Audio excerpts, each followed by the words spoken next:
Okay. So, pababa na kami sa double decker na bus going to Macau. So, picture tayo. yan. So, picture muna. Picture mo kami.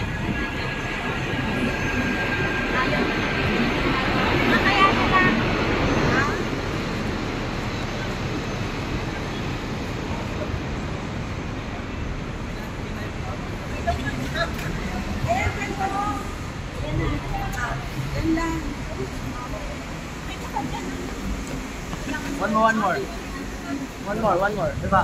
Let's go muna dyan, ano? Ako muna. Okay. So,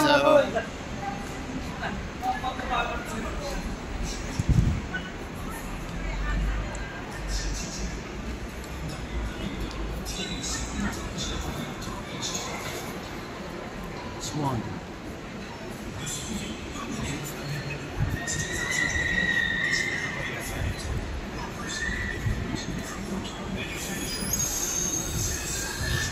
Saan na kaya ito banda? Hindi ko na alam.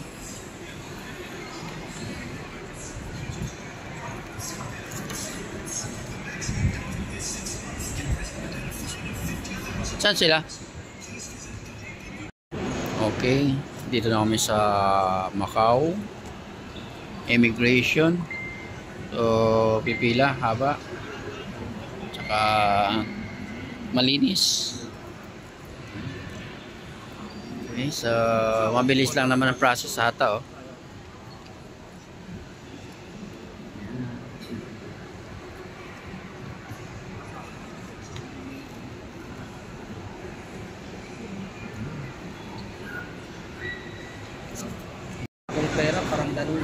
Okay, so nakalabas na kami sa immigration ng Macau. Next stop is going na ng Macau mismo. Lilipat kami ng bus. Then, ayun na. So, 45 minutes. More or less. Para makarating doon. So, okay. Great experience. Okay.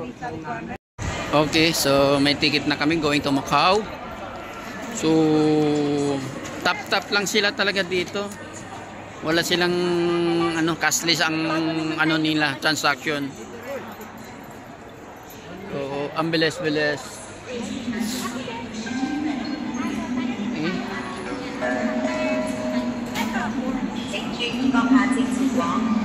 So,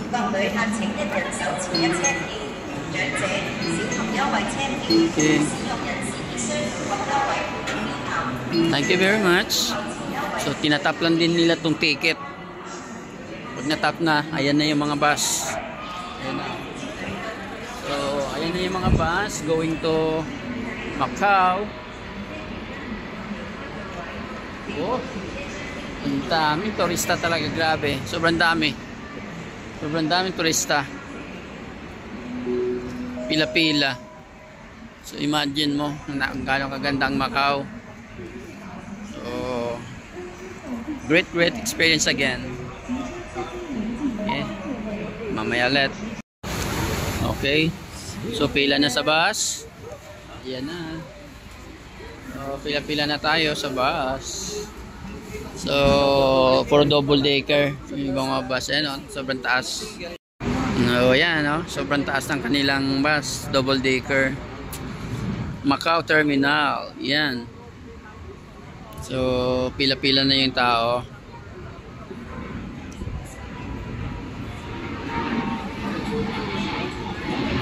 Okay.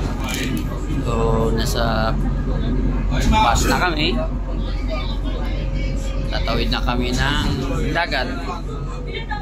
So, oh, ang ganda. Ganda. Ayan. 11 skies. Yung mga casino na yan.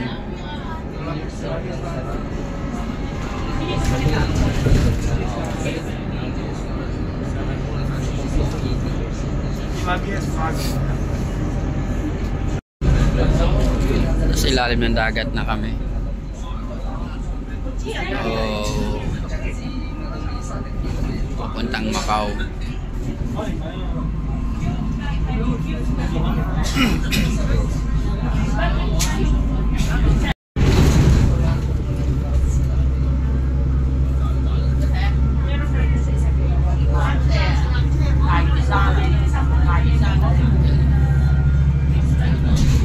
Ayan, cable car ito. Yet, yung cable car.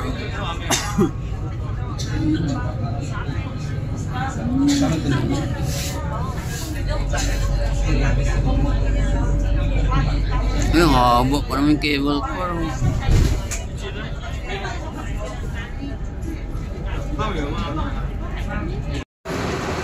Okay.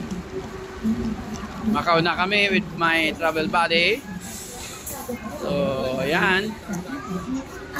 Pasok na kami dito sa kanilang arrival area.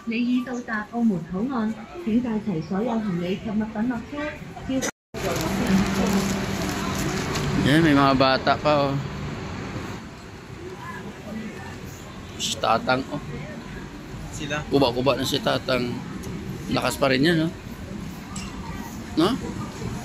Yung si Tatang oh, lakas pa rin no.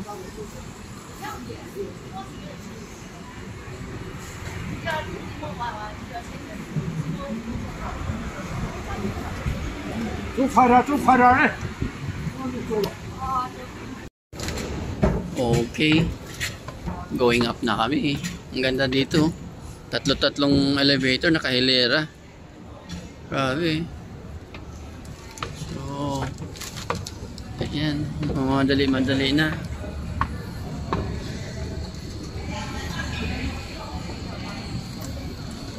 Okay. So, ang luwag. Grabe. Ang luwag. Ang luwag ng kanilang terminal. So,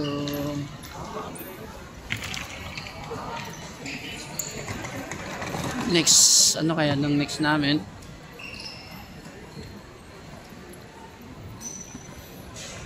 Okay. Pipila na kami.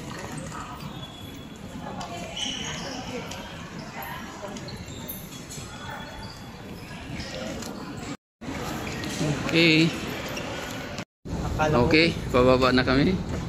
So, grabe. Mga elevator nila, sobrang dami. So, walang naglalakad. Kundi, elevator, escalator lahat. Mga railings nila, tabi, ang titindi. Sa Pilipinas yun, puro cone lang yun. Plastic cone lang. Isang hawi lang, wala na. So, talagang hindi nagtatakuan mga tao. Okay. Babait po mga, ang babait. Okay. Dito na kami sa Fitel. Fitel man. Ay, ito isang free shuttle bus sa Macau. Okay. So, akit na kami. Hello, hello, hello. Hi. Hello. Hello, vlogger. Bukas interviewin ko kayo sa isa ha. Share your experience. Okay. So ito na kami. Sakay na, libre pala to. Tsaka ang kagandahan, nakachimpo kami ng dalawang Pinay na nagtutourist guide dito. So bawat ang bawat tour nila is 700 Hong Kong dollar. So 11 kami. Nakakatipid kami kahit pa paano. Kasi hindi na kami mahirapan kung saan kami pupunta. Dahil kabisado na nila yung Macau. So sila na mismo ang magka-guide sa amin kung saan kami pupunta, mga magagandang tanawin dito sa Macau. So ayun.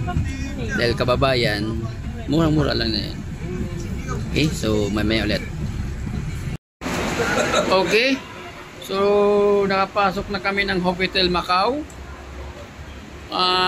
Experience maganda, hindi masilan. very accommodating pa yung mga Pinoy. So, ang ganda. Yan. So, ito yung ground lobby ng casino. Yan. Ito na yung ground lobby. Okay. So, pupunta kami sa church. Yan. So, ito na yun. Yan. So, ganda. Ang daming mga matatanda. Ang daming matatanda dito, no? Yung mga bata siguro nasa ano na. Okay. So, naglalakad-lakad-lakad na kami dito sa Macau. May napansin lang ako, talagang nag-give sila sa mga pasahirong o pedestrian na nagdumadaan. So, ano sila? Mataas sa respeto nila sa pedestrian lane. Hindi sila basta-basta tumatakbo hanggat hindi natatapos lahat ng ano, mga pedestrian dumadaan. Okay, nandito kami sa Festival Deportivo das Mujeres de Macau. Ayan, so maraming tao, maraming turista. Ang ganda.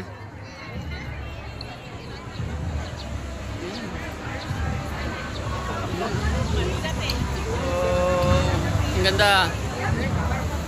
Daming turista, daming Chinese. Okay. Baka magkaligaw-ligaw tayo. Hindi ko lang alam.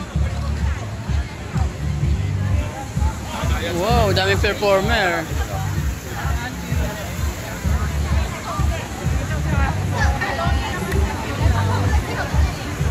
Wala, napapasayaw ako.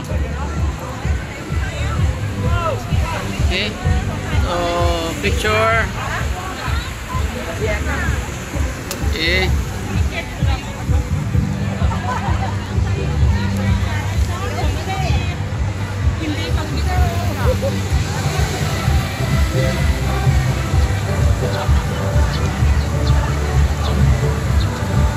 Ganda, ganda. Ay, mga barter nila, mga tanggian.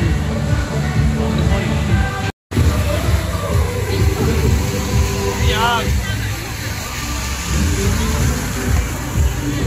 Isay tawang.